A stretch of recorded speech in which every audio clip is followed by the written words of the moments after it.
Look, Mick, it's the end of the season, mate, and whilst I want you in the car again next season, I can't do that unless you sign a contract, mate, and I've got to get things finalised here. Well, I tell you what, I wouldn't spend too much time thinking about it. Yeah. Alright, bye. Bloody moron, I mean, $10 million, and he's like, now what? Hello? Toto, what's up? Yeah, we did blow you away last season, didn't we? You'll beat us next season. So what you're telling me is that I'll be back.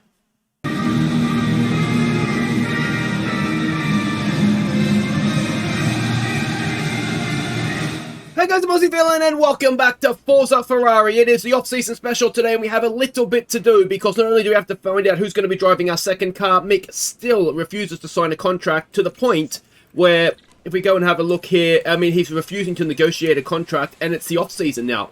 Like, we can't wait around forever, and we will have to move eventually. I'll give you maybe to the end of November in game, and if he hasn't done it by then, we're going to have to sign somebody else. Now, Piastri is available.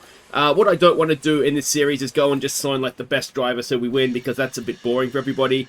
Hamilton, I think, is a bit boring for everybody. But Piastri, Italian name, clearly, with Piastri. If there's a bell in the end, as far as I'm concerned, it's Italian. Signing for a year. He's not as highly rated in this game as he perhaps should be. I think clearly in real life he is a better driver than, say, let's go with, say, Guanyuzo or K-Mag or, you know, some of the guys that are up there. So that's my backup plan here for a season until we get Mini available. But yeah, so we've got that. But the other thing, of course, we've got is the massive regulation change that's happening. So if we go and have a look here at the 2026 changes, there is a very, very high percentage of of change on all these parts. So we've done a little bit of research, maybe not much. I think the front wing is ongoing currently, but the cars are going to be very, very different, and I don't know if we've done enough research compared to everybody else on the grid that we're going to be competitive. Now, the idea here is obviously to completely reshuffle. It's like they're doing in real life in 2026, which is where they've got this from, obviously. So yeah, we've done a little bit of research on everything. If I go and show you the car, don't panic. We are doing, so there's at least one research project for everything, but I don't know where that's going to leave us standing. So it's going to be very interesting to see when pre-season testing is at the end of this episode, exactly where it is we've sort of shaken things out. So fingers crossed we've done enough. And yeah, Mick, you're going to have to sign a contract eventually, mate, or you're not going to be at Ferrari. We have a breaking news at the Maranello in Ferrari. It is Oscar Piastri. He will be driving for the Scuderia next season. And Mika is gone. He is no longer in the red. Look, I warned him. I tried to tell Mick something like this would happen, but he refused to sign the new deal, didn't listen to me, and now he'll end up back at Hassel something next season, I suppose. But we're very excited to have Oscar on board, and I'm very excited to have another Australian on the team, that's for sure. So there we go, Mick rejected another contract on December 1st, so that's it. I've lost patience with him. Oscar Piastri will be driving for us next season with Giovinazzi, so that's very exciting. And actually, I mean, Mick rejected 10 million, which is absolutely insane. You know, when you think about it. But Piastri, will it say what his contract is here? I don't know if, yeah, here it is here. So he's on 3 million as Oscar Piastri. So we've saved ourselves 7 million, and we've got an Australian, which is always nice. So I've got someone to have a drink with after the races. So yeah, Oscar Piastri will be driving the number 2 Ferrari for next season at least. Alright, a quick update of the factory, and we are doing some big developments. We're upgrading pretty much everything here. So the wind tunnel, the suspension simulator, and the car part test center. Now, after this, I think we need to be a little bit careful because the monthly upkeep, if you can see over here, goes up, obviously, when you improve things. Now, these two aren't massively more expensive, so it's probably insignificant. The wind tunnel, though, is a lot more as a monthly upkeep. So what we'll need to do is just be careful that we're not going to lose money, but we made money through this year, so I'm fairly confident that we'll be fine, and then we'll see how we go, but of course we're going to finish the game anyway, aren't we, because the new one's coming out, so in truth it will never actually probably happen. But I always like to play as though it's going to continue on as anyway, just so that it's a bit more realistic, except when I'm developing a car, obviously, because then I'll just go all in and pretend that nothing's happening. But anyway, there we go. We've got suspension and front wing or something's done. I'm really nervous about this new season's car, I've got to say. Now, one other thing that I should just quickly update you on is in F2 and sort of our protege who would be coming in for next year, I think, if it was to continue for that long. But Gabriele Mini, we can see him here, 7th in F2 last year, which is much better than what Fornaroli did. He was last, wasn't it? I don't even think he scored a point. But he had a win, 4 podiums, a pole position. Mini, I think, would have been a good option for us moving forward. But, yeah, he would have had another year in F2. We'll see how he gets on this season, I suppose. Alright, so fastest pit stop. We were 8th with 6 points. Let's hope we can do a little bit better than that the coming season. But is that low morale? I mean, your job security should be low as well, mate, but we'll keep with you. Board confidence is high, so that's good. We'll be keeping our job, you would imagine. Second for Gio. Well, that's a really good performance from him, isn't it? Really pleased with that. Mick was 4th. Be interesting to see where he pops up next season, if anywhere. I did joke in the intro he'll go back to Haas. I wouldn't write it off, to be honest. Constructors, we were 2nd. I did actually get an email from Toto Wolff saying that essentially that they'll be back next season from on behalf of Mercedes. So I thought that was funny, which is why I put it in the intro. I probably should have shown you to get the joke, shouldn't I? But we targeted 2nd. We finished 2nd, and let's hope that we can maybe go a little bit better than that next season. It was our best. It was our best by far season that we've had. So that's good.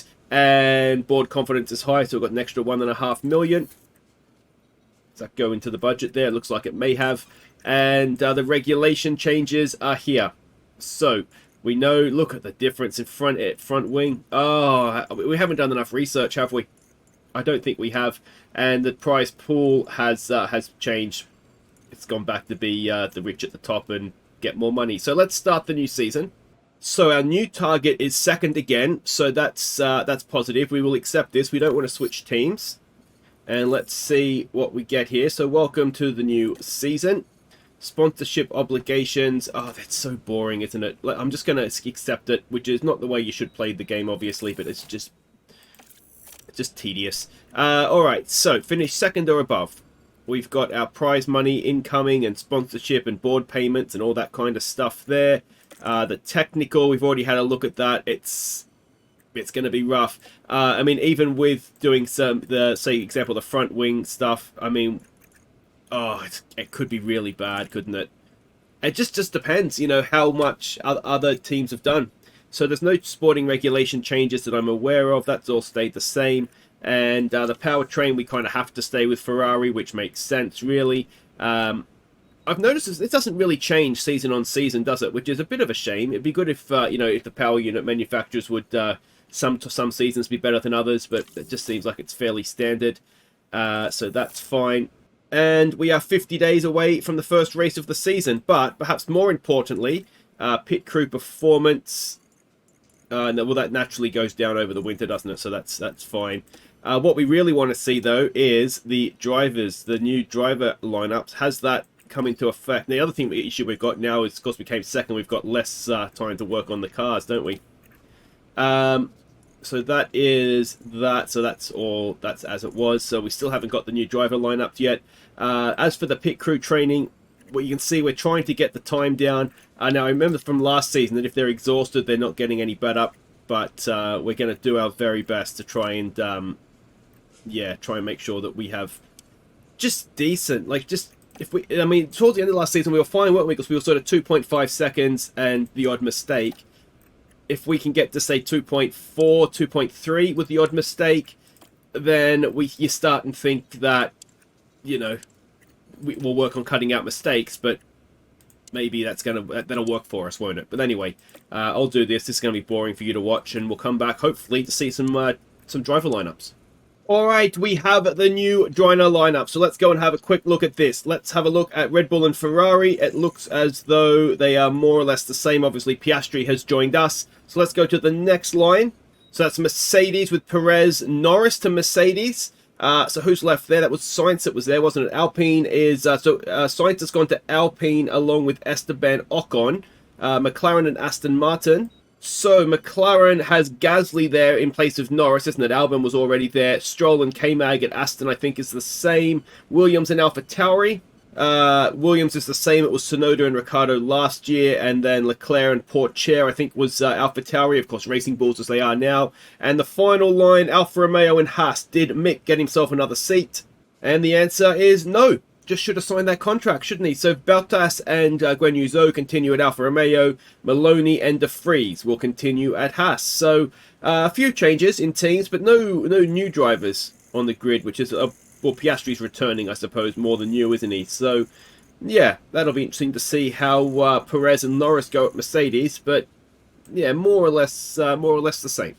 All right, now we have done some testing, and initially it looks iffy, it's got to be said. There's a lot of 15ths and 16ths there in cornering and dirty air and that kind of stuff, so that's not brilliant.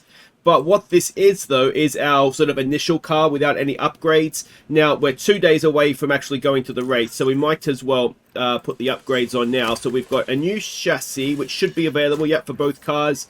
Now, this is as much about taking weight out of the car as anything, but it's going to move us up, as we can see. So that is good. That's going to help. We do have new front wings as well. Again, we can see it takes weight out of the car, but where does it move us up the grid? It looks like it does move us a little bit further up the grid again. So the car that we had for testing is not the car that we're taking to the race. Look at that. I mean, that rear wing's gonna move us up as well. So I'm hopeful that maybe we did do just enough last season to make sure that we're sort of competitive to start the season off. And yeah, well, we'll see, won't we? The next race is going to be a big teller. Now, one thing we don't have is the suspension. Now, the reason for that is that it only takes a kilo off. So we've got a side pod development coming, which isn't there yet, but that is purely just taking the weight out of it. And then we'll do sort of proper upgrades on the side pods and suspension once the R&D time resets, which is a little ways away yet, I think. So yeah, that is that. So this brings us to the first race of the season. Now, we're not going to do that today. That will be next episode. Let me know what you think of the driver's change. Like I say, I would have happily kept Mick, but he wouldn't sign a contract. Piastri is actually rating-wise a worse driver, because I think Mick was 85. And, I mean, Mick has done it completely to himself. He's now out without a drive. And he didn't have to be like that, Mick. Yeah, he's 26, rated 85. And yeah, he's gone. Actually, speaking of gone, it looks like as Lewis Hamilton gone as well. Looks like he might be. So Hamilton has retired, which is, I guess, breaking news on this podcast. It's not a podcast, you know what I mean, though. But yeah, so there we go. That's how things are shaping up. I'm more confident now, having seen we were ish there for with testing, and we've improved the car. I'm a little bit more confident now than I was beforehand. I'm happy with our driver lineup. I think Gio and Oscar are going to do very, very well for us. And what we're going to find out, we're all full of hope now. Is Bahrain going to be something that sort of builds on that hope, or is it going to crush us all as Verstappen and Russell and the Red Bulls just drive off into the distance? We'll find out next time. If you've enjoyed that, thumbs up. Subscribe if you're new. Take care.